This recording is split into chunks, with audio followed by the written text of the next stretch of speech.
வானவர்க்கு அரசனான வளம் தரும் குருவே உன்னை தேனான சொல்லெடுத்து செவி குளிரப் போற்றுகின்றேன்.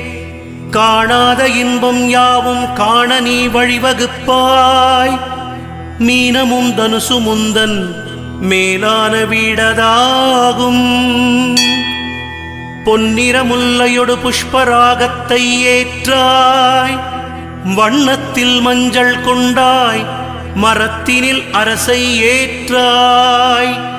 எண்ணத்தில் நிற்கும் தேவா எளிதினில் வெற்றிதாராய். மண்ணினில் 16 ஆண்டை மறவாமல் நீயும் ஏற்றாய். சுண்டல் நைவேத்தியத்தால் தொல்லைகள் தீர்ப்பவன் நீ. கொண்டதோர் யானை உந்தன் கொண்டாடும் வாகனம்தான்.